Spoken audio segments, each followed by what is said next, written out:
बीच में आपकी है ना क्लास रुक गई थी, कुछ बच्चे हो सकता है कल एब्सेंट हो, मैं स्टार्टिंग से बता देता हूँ आपको, ठीक है। ट्रिग्नोमेट्रिक इक्वेशन, जिसमें ट्रिग्नोमेट्री यूज होती है और इक्वेशन का यूज होता है, वो क्या कहलाती है? ट्रिग्नोमेट्रिक इक्वेशन कहलाता है, ठीक है। तो हमें सॉल्यूशन, जैसे हम इक्वेशन में जो वेरिएबल होता था उसकी हम वैल्यू फाइंड आउट करते थे, सिमिलरली यहाँ पर भी हमारे ट्रिग्नोमेट्रिक इक्वेशन में जो वेरिएबल होगा उसकी हम वैल्यू फाइंड आउट करेंगे। जैसे आपका sin x is equal to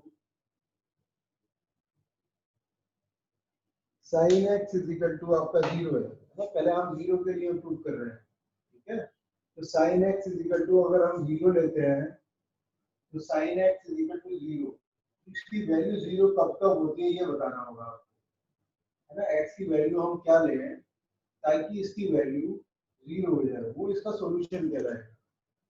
तो हमने है ना ग्राफ में आपने देखा है, ग्राफ में जैसे जैसे हम मूव करते हैं, 0 से स्टार्ट करते हैं, 0 की वैल्यू 0 होती है, और जैसे आगे मूव करते हैं इस तरीके से ग्राफ इसका बनता चला जाता है। यानी कि ये वैल्यू आपकी 0 पे 0 होती है, फिर पाई पे 0 हो जाती है, फिर 2 पाई पे 0 हो जाती है, फिर 3 पाई पे 0 हो जाती है। अगर आप पीछे रिवर्स में भी जाते हैं इसी तरीके से रिवर्स में जाता है, ये माइनस पाई हो जाएगा, -2 पाई हो जाएगा। ये जो वैल्यूज है ये आपका सॉल्यूशन हो गई। तो जो हम आंसर 0 से लेके, जो प्रिंसिपल सॉल्यूशन कहलाता है, जो आंसर हम 0 से लेके पाई तक देते हैं, है ना, वो आपका क्या कहलाएगा? Principal solution.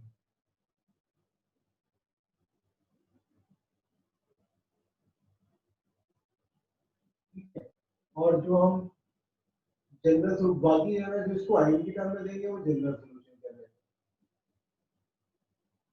तो दो तरीके के आपके सॉल्यूशन होंगे, एक तो प्रिंसिपल सॉल्यूशन होगा और एक जनरल सॉल्यूशन होगा। प्रिंसिपल सॉल्यूशन वो होगा जो 0 से लेके 2 पाई तक आप देते हैं आंसर, ठीक है। जनरल सॉल्यूशन में जो हम n का यूज करते हैं, जैसे आप यहाँ पे देखिए sin x is equal to 0 है, x की वैल्यू कब कब 0 होगी, क्योंकि कभी हम पाई के मल्टीपल में लेंगे तो क्या हो जाएगा आपका, इसकी वैल्यू कितनी हो जाएगी? 0 हो जाएगी। n पाई का मतलब, n पाई का मतलब n की वैल्यू आप कोई भी इंटीजर ले सकते हैं, n belongs to z। z क्यों लिया हमने? देखो n की वैल्यू अगर आप 1 लेते हो तो ये आपका पाई हो जाएगा, 1 पाई। एन की वैल्यू 2 लेते हो 2 पाई हो जाएगा, 3 पाई हो जाएगा। 0 लेते हो एन की वैल्यू तो 0 हो जाएगी वैल्यू। -1 लेते हो माइनस पाई हो जाएगी, -2 पाई हो जाएगी। इस तरह से जो है इसकी वैल्यू जो है अलग अलग जो है, हमारी सारा सॉल्यूशन हमें पता चल जाएगा। ये हमने जो आंसर दिया है ये जनरल सॉल्यूशन का। अगर आपको प्रिंसिपल सॉल्यूशन में आंसर देना है तो दो ही आंसर होंगे प्रिंसिपल सॉल्यूशन में, x इज इक्वल टू 0 और पाई। ये क्या कहलाएगा? ये आपका प्रिंसिपल सॉल्यूशन कहलाएगा। क्यों? क्योंकि हमने इसका आंसर 0 से लेके 2 पाई के बीच में दिया। जैसे हमने ये sin x is equal to 0 किया है, इसी तरीके से हम cos x is equal to 0 को कर सकते हैं। cos x is equal to अगर हमने 0 लिया, अब cos की वैल्यू 0 कब होती है? cos की वैल्यू 0 कब होती है? जब हम 90 और 90 के मल्टीपल में लेते हैं। जैसे 90 लिया है ना, 90 की cos 90 की वैल्यू 0 हो जाती है, फिर 270 की वैल्यू 0 हो जाती है। तो इसका क्या हो जाएगा प्रिंसिपल सॉल्यूशन? प्रिंसिपल सॉल्यूशन होगा आपका x इज इक्वल टू, अगर हम पाई बाय 2 लेते हैं और 3 पाई बाय 2, ये आपका क्या हो गया? ये प्रिंसिपल सॉल्यूशन हो गया। अगर हमें जो है इसका जनरल सॉल्यूशन लिखना है तो जनरल सॉल्यूशन के लिए हम क्या लिखेंगे? Odd multiple of pi by 2, है ना।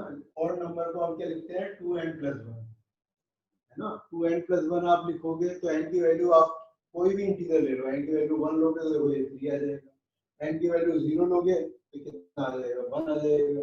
n की वैल्यू 5 लोगे तो 11 आ जाएगा। ये हमेशा जो है हमेशा ऑड नंबर आएगी। अगर आपको हमें ऑड नंबर लेना है तो हमेशा हम 2n+1 की टर्म में लेते हैं। अगर हम n+1 ले लेंगे तो n+1 में क्या प्रॉब्लम आती है? n की वैल्यू अगर आपने 1 ले ली तो ये 2 हो जाएगा, तब ये भी नंबर हो जाएगा।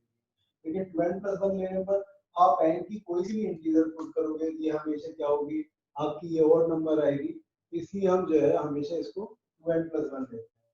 तो ये 2n+1 पाई बाय 2 क्या हो जाएगा? इसका जनरल सॉल्यूशन हो गया।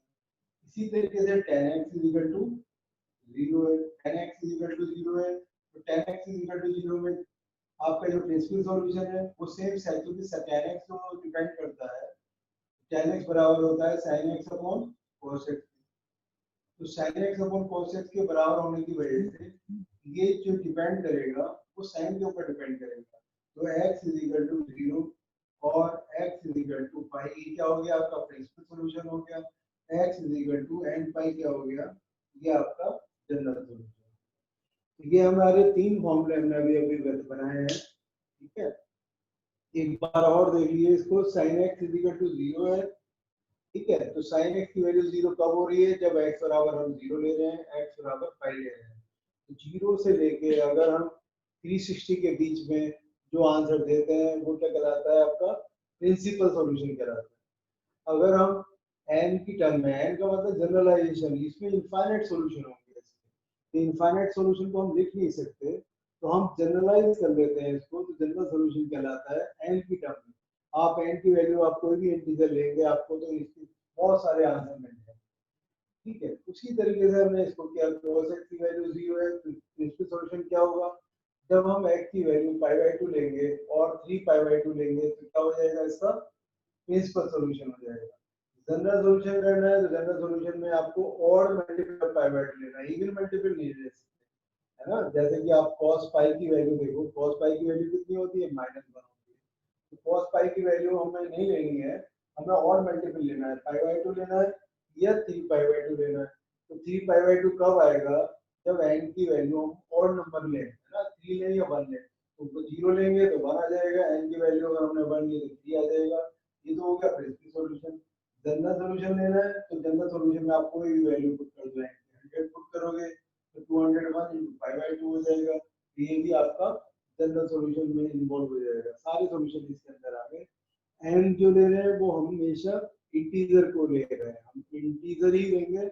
अगर हमने कुछ मेंशन नहीं किया है, एन का मतलब होगा इंटीजर, अदरवाइज एन कुछ और होगा, ठीक है, नेचुरल नंबर होगा या कुछ और नंबर होगी, ठीक है। तो उसके लिए हम पहले इंडिकेट करेंगे, मेंशन कर देंगे, अदरवाइज तो एन का मतलब, ठीक है, हमेशा हम इंटीजर में ही लेके चलेंगे। इसी तरीके से tan x इक्वल टू 0 था, तो tan x इक्वल टू 0 है, तो tan x क्योंकि sin x upon cos x के ऊपर डिपेंड करता है, जब भी वैल्यू sin x की वैल्यू 0 होगी तो cos x की वैल्यू 0 नहीं होगी, है ना। तो cos x के ऊपर डिपेंड नहीं कर रहा, सिर्फ sin x के ऊपर डिपेंड कर रहा है tan x का 0 होना। तो हमारे पास जब sin x की वैल्यू 0 होगी, cos x की वैल्यू 0 नहीं होगी, तो फंक्शन में कोई प्रॉब्लम नहीं है, ये इनफाइनाइट नहीं बन पाएगा, अनडिफाइंड नहीं हो पाएगा इसकी वैल्यू, कोई ना कोई वैल्यू हमें आराम से मिल जाएगी। तो x बराबर 0 और x बराबर पाई वही आंसर हो जाएगा जो हमने साइन की टर्म में लिखा है। तो ये तो हो गया आपका इन केस ऑफ जब हम sin x को 0 के बराबर रख रहे हैं, cos x बराबर 0 लिख रहे हैं और tan x बराबर 0।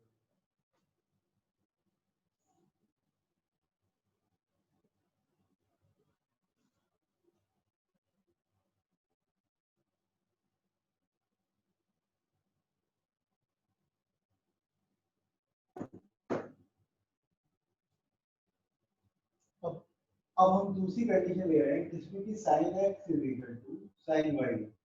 अगर ऐसा हो जाए sin x is equal to sin y, तब हम क्या करेंगे, तो हम क्या कर रहे हैं, sin x sin y को लेफ्ट साइड में लिख रहे हैं, sin x minus sin y equal to 0, ठीक है। अगर sin x minus sin y equal to 0 है तो we can apply the formula of sin c minus sin d, ठीक है। यहाँ पर c की जगह x, जो मैंने सीधी फॉर्मूले की तरह आपसे बोला था, याद रखेंगे, sin c minus sin d is equal to minus, sorry, 2 cos c plus d upon 2 sin c minus d upon the product of two terms equal to 0, either cos x plus y upon 2 equal to 0 or sin x minus y equal upon 2 equal to 0। यहाँ पर हमारी दो term का product 0 है, तो either this one equal to 0 or this one equal to 0। अभी हमने जो we have proved the formula of cos x is equal to 0, क्या फॉर्मूला था?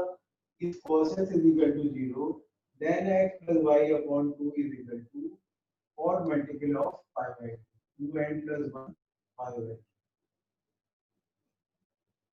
Similarly, we have proved sin x, if sin x is equal to 0 then x is equal to, ठीक है, n pi. Now we can cancel these two by this, then x is equal to 2n plus 1 pi minus y. Okay. Similarly, x is equal to 2n pi plus y. So यहाँ पर we are seeing that 2x is equal to 2n plus 1 pi minus y and 2n pi plus y. So we are getting यहाँ पर odd multiple of pi है, यहाँ पर even multiple of pi.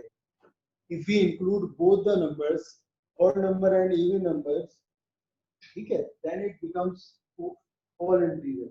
अगर हम दोनों को combine कर देते हैं, odd number और even number को, तो क्या हो जाएगा? पूरी इंटीजर बन जाएंगे. तो दोनों को कंबाइन करने के बाद we can write x is equal to n pi plus minus y. ठीक है, where n belongs to integer है. क्यों हमने ऐसे क्यों किया? ये 2n प्लस y1 है. 2n प्लस 1 का मतलब है ये हमेशा ऑड नंबर, और 2n का मतलब है ये हमेशा क्या होगी? ये इवन नंबर होगी. जब हम ऑड नंबर ले रहे हैं और इवन नंबर ले रहे हैं तो दोनों मिला के क्या हो जाएंगे? ऑल नंबर्स हो जाएंगे. तो इसको हमने n पाई लिख दिया, where n belongs to z. तो यहाँ पर एक बार हमने प्लस लिया हुआ है और एक बार माइनस लिया हुआ है. जनरल सॉल्यूशन क्या हो जाएगा? x is equal to n pi plus minus y. या आप इसको इस तरीके से लिख लीजिए.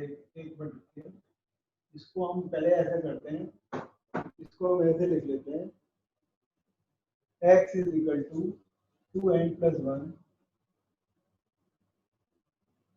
pi plus minus 1 to the power 2n plus 1. ठीक है भाई, ऐसे भी लिख सकते हैं. x is equal to 2n pi plus y. यानी कि आप ये देखो कि यहाँ पर ऑड नंबर आ रही है ना, यहाँ पर इवन नंबर आ रही है. सिर्फ माइनस के साइन का फर्क आ रहा है. जब ऑड नंबर है तो माइनस आ रहा है, ठीक है, जब इवन नंबर है तो प्लस आ रहा है. तो इसको आप क्या लिख सकते हो? x is equal to n pi. दोनों ऑड नंबर और इवन नंबर को मिला के तो हमने n पाई बना दिया. यहाँ पर minus 1 to the power n लगा दिया. n क्यों लगा दिया? अगर ऑड नंबर होगी, ठीक है, तो क्या होगा? माइनस आ जाएगा. जब इवन नंबर होगी तो प्लस आ जाएगा. ये फॉर्मूला कब यूज करेंगे? जब sin x is equal to sin y होगा. ये फॉर्मूला हमने इसके लिए बनाया. दोबारा देख लीजिए, sin x is equal to sin y है, तो sin x minus sin y का फॉर्मूला लगाने के बाद sin c minus sin d apply किया हमने. दो चीज तो हमका प्रोडक्ट जीरो था, तो x plus y upon 2 is equal to जो हमने फॉर्मूला अभी प्रूव किया था, odd multiple of pi by 2, ये हमने लिख दिया. यहाँ इवन मल्टीपल ऑफ पाई लिख दिया. ठीक है, तो यहाँ पर दोनों को कंबाइन करने के लिए तो ये ऑड नंबर आ रही है, ये इवन नंबर आ रही है. Minus 1 to the power 2n plus 1 लिख दिया. यानी कि ऑड नंबर होगा तो ये माइनस आ जाएगा. ये आपका इवन नंबर है, तो इवन नंबर है तो 1 की पावर आप इवन नंबर लिखना चाहे तो 2n लिख सकते हैं ना, 1 टू दी पावर, क्योंकि यहाँ पर इवन नंबर है 1 टू दी पावर ये 2n होगी, माइनस 1 टू दी पावर इसको लीजिए, है ना, ताकि ये प्लस नहीं रहे. दोनों को मिला दिया.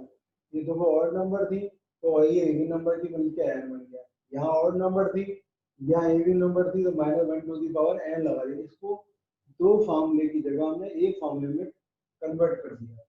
इसी तरीके से आप देखो ये हम फॉर्मूला कर रहे हैं cos x is equal to cos y. तो इसको भी हम क्या कर रहे हैं? इसी तरीके से cos x minus cos y equal to 0। इसमें हमने क्या यूज किया, cos c minus cos d का फॉर्मूला यूज करेंगे। क्या होता है, minus two sine x plus y upon two sine x minus y upon two equal to 0। तो यहाँ पर क्या होगा, x plus y upon two equal to 0 और x minus y upon two equal to 0।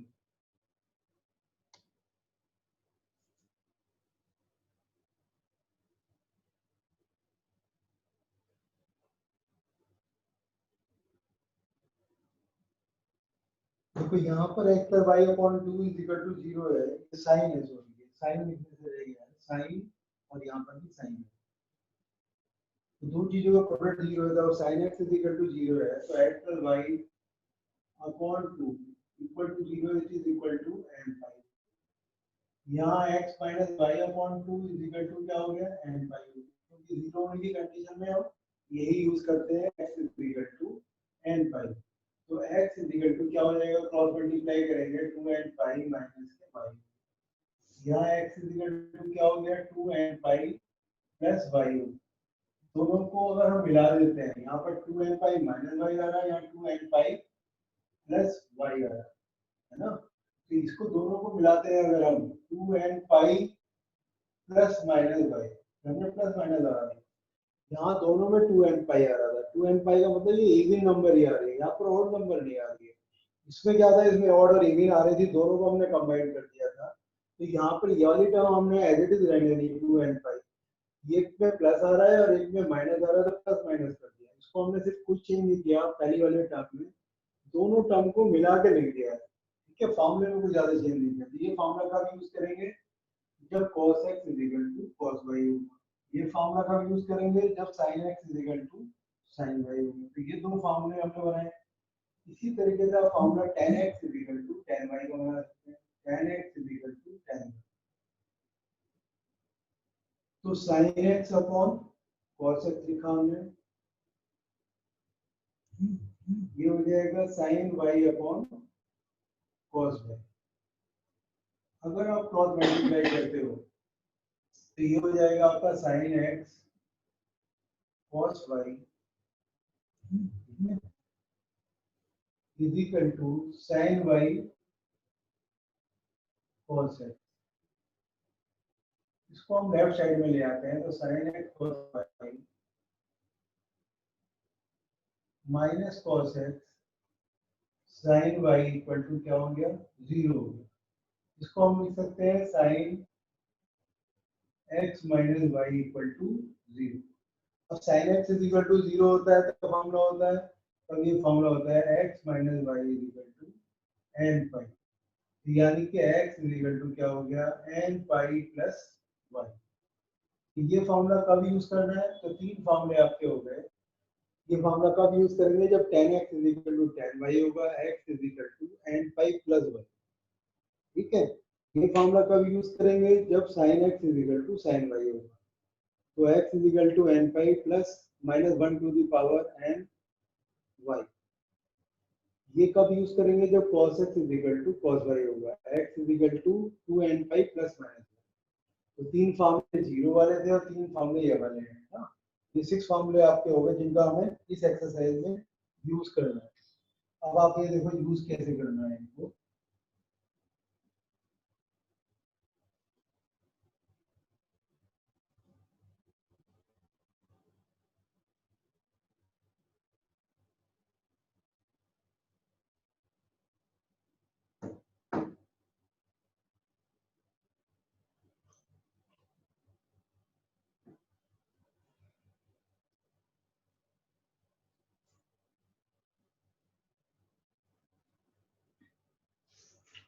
देखो बेटा, इसमें find the principal solution and general solution of the following equation. Exercise है आपकी 3.4, ठीक है। इसका जो फर्स्ट क्वेश्चन है, मैं पहले फर्स्ट वाला बताता हूँ। tan x is equal to, first part tan x is equal to root 3। तो आपको सिर्फ principal solution and general solution of the following equation दोनों बताना है। प्रिंसिपल और जनरल सॉल्यूशन बताने के लिए पहले तो आपको ये 10x इक्वल टू √3 है, तो प्रिंसिपल सॉल्यूशन आप पहले बताइए √3 जो वैल्यू होती है 10x की कौन से एंगल में होती है ना? एक तो √3 वैल्यू होती है 60 डिग्री की, तो आप पाई बाई 3 लिख सकते हो, है ना? फर्स्ट क्वाड्रेंट में हमने फर्स्ट क्वाड्रेंट में जो सॉल्यूशन होगा वो पाई बाई 3 होगा।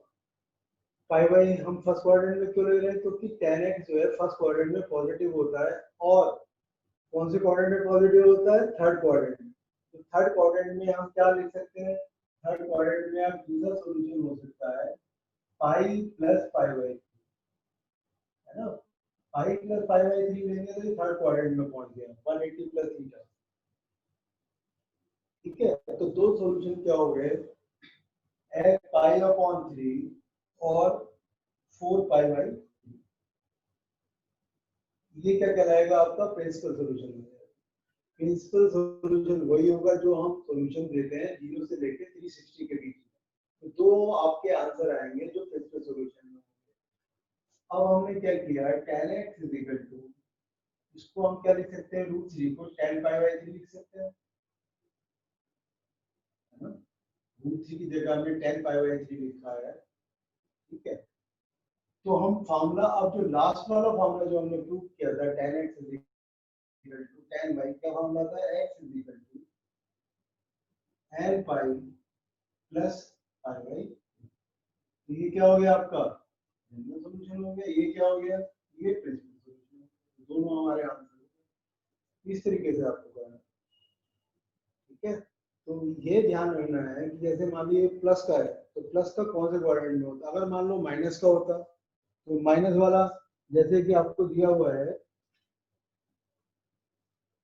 ये बताता हूँ मैं आपको, थर्ड वाला पार्ट है cot x is equal to -√3, cot x is equal to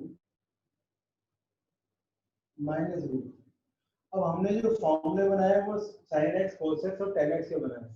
क्यों बनाए? क्योंकि हमें cos x और इतनी ज्यादा लर्न करने की जरूरत ही नहीं है, हम इन्हीं का रेसिप्रोकल कर देंगे तो ये tan x बन गया। तो tan x is equal to कितना हो गया? -1/√3 हो गया। ठीक है, अब ये दोनों माइनस का आ रहा है, अगर माइनस का आता है तो माइनस कौन से क्वाड्रेंट में होता है? 10, वहां से हमें आंसर मिलेंगे। कौन से क्वाड्रेंट में माइनस होता है? सेकंड क्वाड्रेंट में होता है। इसको आप लिख सकते हो 10 पाई माइनस के पाई बाई 6 लिख सकते हो, है ना? क्योंकि tan 30 की वैल्यू क्या होती है? 1/√3। ठीक है, और इसको लिख सकते हो tan 2 पाई माइनस के पाई बाई 6 लिख सकते हो, या माइनस के पाई बाई 6 लिख सकते हो। ठीक है, इसको आप tan माइनस के पाई बाई 6 दोनों ही लिख सकते हो।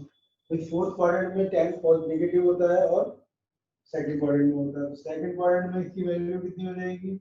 tan 6 में से माइनस किया तो 5 पाई बाई 6, और इसमें कितनी होगी? tan माइनस के पाई बाई 6 लिख सकते हो, या 2 पाई माइनस के पाई बाई 6 लिख सकते हो।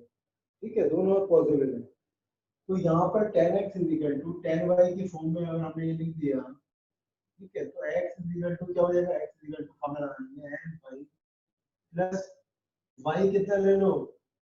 5 पाई बाई 6 भी ले सकते हो, है ना? वैसे न्यूमेरिकली जो छोटा होता है वो लेते हैं, n पाई माइनस के पाई बाई 6 भी ले सकते हो। तो दोनों ही आंसर आपके, आप दोनों में से कोई से भी लिख देंगे वो ठीक होगा। ठीक है, प्रिंसिपल सॉल्यूशन तो वो सॉल्यूशन जो कि हमने लिखा है 10x, यानी कि प्रिंसिपल सॉल्यूशन में जो वैल्यू आएगी, जो आंसर आएगा, वो आपका आंसर आएगा x is equal to 5 pi by 6 और माइनस के पाई बाई 6। ठीक है, और जनरल सॉल्यूशन में x is equal to n pi plus 5 pi by 6, और ये n पाई माइनस के पाई बाई 6। जनरली जो न्यूमेरिकली वैल्यू छोटी होती है वो लिखते हैं। ठीक है, तो आपकी बुक में तो इस चीज का ध्यान नहीं रखा गया है, लेकिन आप ये भी लिख सकते हो और ये भी लिख दोगे, इसमें से कोई फर्क नहीं पड़ेगा। ठीक है, तो ये तो हो गए आपके प्रिंसिपल सॉल्यूशन वाले क्वेश्चन, जो कि सिर्फ डायरेक्टली फॉर्मूला यूज करने हैं। फिर उसके बाद है आपका इक्वेशंस को सोल्व करना है। आपकी ट्रिग्नोमेट्री इक्वेशन आएगी, उनको सॉल्व करने के लिए इसमें कई टर्म हो सकती है, उसको सॉल्व करना।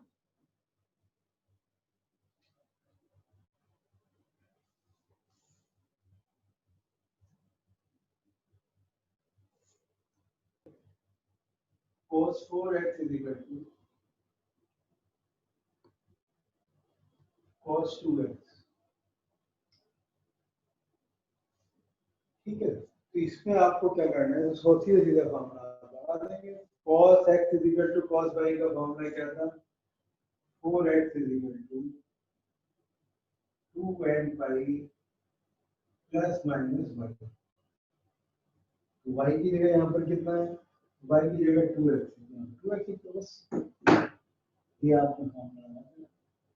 ठीक है, तो यहाँ पर एक बार प्लस का लेना है और एक बार माइनस का लेना है। तो 4x is equal to हो गया 2n pi, एक बार प्लस का 2x ले लो, है ना, एक बार माइनस का 2x ले लो, तो 4x 2n pi माइनस के 2x, प्लस का 2x लिया, इधर आकर माइनस हो जाएगा, तो 2x is equal to 2n pi हो गया। आप उसे कैंसिल कर सकते हो, तो x is equal to n pi। यहाँ पर लोगे तो 2x इधर आकर प्लस हो जाएगा, 6x is equal to n pi हो गया। x की वैल्यू लिखोगे तो कितनी हो जाएगी, n pi by 3 हो गया। ये दो आंसर हो गए बस। इस तरीके से आपको डायरेक्टली फॉर्मूले यूज करने हैं जहाँ डायरेक्टली अप्लाई हो सकते हैं, जहाँ पर ये स्टैंडर्ड फॉर्म होगी, cos x is equal to cos y हो या sin x is equal to sin y। इसी तरीके से क्वेश्चन नंबर आप 6 देखो, 6 में जरा 3 टर्म दी हुई है,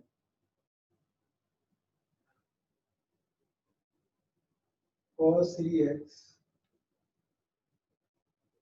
plus cos x minus cos 2x is equal to 0।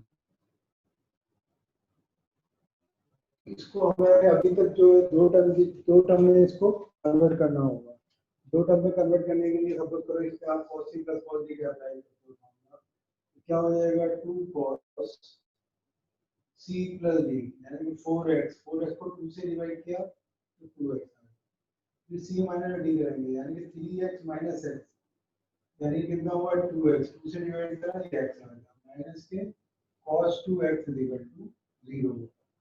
इसमें से cos 2x आप कॉमन लेगा, cos 2x कॉमन लिया तो ये हो गया 2x minus 1 equal to 0। दो टर्म का प्रोडक्ट 0 है, तो आइदर cos 2x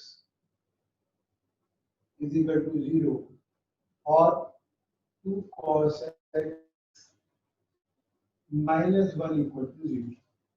अब cos 2x is equal to 0 है, तो क्या हो रहा है 2x is equal to और मल्टीप्लाई ऑफ 5। यहाँ से कितना हो गया cos x is equal to 1/2। यहाँ x है, 2 को उधर ले आ सकते हैं, तो x is equal to हो जाएगा 2n plus 1 pi/4। यहाँ cos x is equal to कितना है 1/2। 1/2 इसकी वैल्यू होती है, ये वैल्यू होती है cos 60 डिग्री की, यानी कि pi/3। तो यहाँ पे cos x is equal to cos y का फॉर्मूला लगा सकते हैं, वो क्या होता है 2n pi plus minus pi/3। तो दो आंसर क्या हो गए, एक तो x की वैल्यू हो गई 2n plus 1 pi/4, एक x is equal to 2n pi plus minus pi/3। तो इसको हमने कैसे किया, इसको दोबारा देखो, इसमें क्या फर्क है इस वाले क्वेश्चन में, इसमें सिर्फ दो ही टर्म है ना। तो हमारा जो फॉर्मूला है वो formula cos x is equal to cos y का है, तो यानी कि cos x is equal to cos y में हमें इसको कन्वर्ट करना पड़ेगा। यहाँ तो पहले से cos x is equal to cos y की टर्म में था, तो हमने फॉर्मूला डायरेक्टली अप्लाई कर दिया, cos x is equal to cos y का क्या होता है, x is equal to 2n pi plus minus y की जगह 2x था तो 2x लिख दिया। यहाँ प्लस माइनस है, प्लस माइनस का मतलब है एक बार आपको प्लस लेना है और एक बार माइनस लेना है, एक बार हमने प्लस ले लिया और एक बार माइनस ले लिया, तो दो आपके आंसर। इस क्वेश्चन में क्या था, इसमें 3 टर्म थे, तो 3 टर्म में हम ऐसा नहीं कर सकते थे directly cos x is equal to cos y लिखते हैं। तो पहले हमने क्या करा, इसको दो हमारा जो फॉर्मूला है, फॉर्मूले की टर्म में इसको कन्वर्ट करना पड़ेगा। तो पहले हमने cos c plus cos d वाला फॉर्मूला अप्लाई किया, तो 2 cos c plus d upon 2 cos c minus d upon 2, ठीक है, ये cos 2x is equal to 0। तो यहाँ पे हमने cos 2x कॉमन ले लिया, तो ये कितना हो गया 2 cos x minus 1 equal to 0। तो दो टर्म का प्रोडक्ट अगर 0 है तो cos 2x is equal to 0 होगा, या 2 cos x minus 1 equal to 0। अगर ये 0 के बराबर है तो 2x is equal to 2n plus 1 into pi by 2 हो गया, यानी कि x की वैल्यू कितनी हो जाएगी 2n प्लस 1 पाई बाई 4 हो। यहाँ पर हमने क्या किया, 1 को साइड ले गया, फिर 2 से डिवाइड कर दिया, तो cos x is equal to 1 upon 2 हो गया। अब 1 अपॉन 2 किसकी वैल्यू होती है cos में, वो cos 60 डिग्री की होती है। तो इसको हमने cos x is equal to cos pi by 3 लिख दिया। तो यहाँ पर cos x is equal to cos y वाला फार्मूला हमने अब ये अप्लाई किया, तो x इज इक्वल टू कितना हो गया 2n pi plus minus pi by 3। तो इस तरीके से आपको बाकी जो क्वेश्चंस है ना, मैंने आपको 5 और 6 क्वेश्चन बताए हैं, तो बाकी जो क्वेश्चन इसी तरीके से आपको ट्राई करने होंगे। ये आपको देखना पड़ेगा कि फॉर्मूला स्टैंडर्ड फॉर्म में है या नहीं। स्टैंडर्ड फॉर्म में है तो आप डायरेक्टली यूज कर सकते हो, अगर नहीं है तो उसको पहले कन्वर्ट करना पड़ेगा तो हमारे स्टैंडर्ड फॉर्म।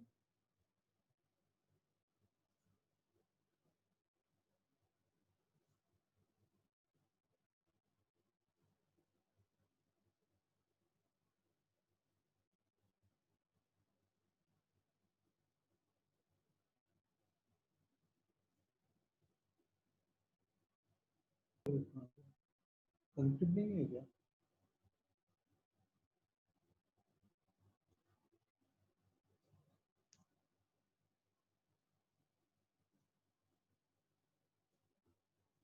देखो बेटा, ये इसी तरीके से क्वेश्चन नंबर 7 में आप क्या करेंगे, sin 2x दिया हुआ है, sin 2x में पहले हम tan 2x का फार्मूला यूज करेंगे 2 sin x cos x, ठीक है। उसमें हम cos x कॉमन ले लेंगे। कॉमन लेने के बाद जो है दो टर्म का प्रोडक्ट 0 है, तो दोनों को हम सेपरेटली इक्वल टू 0 रखेंगे, ठीक है। ये आप करेंगे। क्वेश्चन नंबर 8 है sec स्क्वायर x है equal to 1 minus tan 2x है।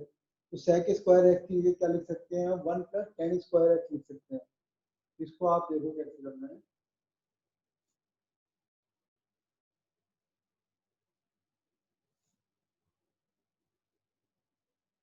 क्वेश्चन नंबर है 8, sec square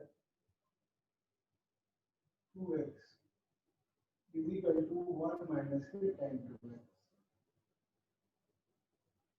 sec square 2x को आप 1 प्लस tan स्क्वायर 2x लिख देंगे, 1 माइनस tan 2x, है ना। तो यहाँ 1 से आप 1 कैंसिल कर सकते हो। Now you can take common tan 2x, है ना। इन दोनों टर्म में हमने tan 2x कॉमन ले लेंगे, तो tan 2x प्लस 1 हो जाएगा इक्वल टू 0। इधर आके क्योंकि ये प्लस का हो जाएगा। अब आप देखो दो टर्म का प्रोडक्ट 0 है, तो आप अलग अलग सेपरेटली इसको 0 कर सकते हैं। tan 2x is equal to 0 और tan 2x is equal to -1। तो tan x is equal to 0 होता है, तो क्या हो जाता है x is equal to n pi. और यहाँ tan 2x है, माइनस में आ रहा है, तो माइनस में क्या होगा, tan माइनस पाई बाई 4 लिख सकते हो इसको, ठीक है। यहाँ x इज इक्वल टू हो गया n पाई बाई 2, ठीक है। तो यहाँ पर tan x is equal to tan y का फॉर्मूला लगाएंगे, तो x इज इक्वल टू हो जाएगा n पाई प्लस y, है ना। यहाँ प्लस की जगह माइनस है, तो माइनस का पाई हो जाएगा। 2 से अगर आप डिवाइड करते हैं तो n पाई बाई 2 माइनस के पाई बाई 8 हो गया। तो इस तरीके से हमने सॉल्व किया। आप दोबारा देखो, sec स्क्वायर x 1 माइनस के tan 2x था, तो sec स्क्वायर x की जगह हमने 1 प्लस tan स्क्वायर x, पुराना फॉर्मूला tan का वो हमने यूज किया, 1 से 1 कैंसिल कर। फिर tan 2x हमने कॉमन ले लिया, तो कॉमन लेंगे तो tan 2x plus 1 equal to 0 हो गया। दो टर्म का प्रोडक्ट 0 है तो आएगा दिस वन इक्वल टू 0 और दिस वन इक्वल टू 0। तो tan x is equal to 0 है तो x is equal to n pi, तो x is equal to n pi by 2 हो गया। यहाँ पर tan x is equal to tan y वाली फॉर्म बन रही है तो x is equal to n pi plus y, तो x की value n pi by 2 minus pi by 8 आ गई। तो इस तरीके से बेटा मैंने सारे क्वेश्चन आपको 3 क्वेश्चन इसके बता दिए, 2 रहते हैं, 2 पार्ट आप खुद करेंगे, ठीक है, सेम इसी तरीके से करेंगे और जो भी प्रॉब्लम होगी आप कल पूछ लेंगे, ठीक है। अधिकतर क्वेश्चन तो मैंने आपको बता दिए हैं, बाकी जो छोड़े हैं वो आप खुद कर सकते हो, ठीक है, अगर आपकी ये समझ में आ गया है तो, ठीक है। Thank you.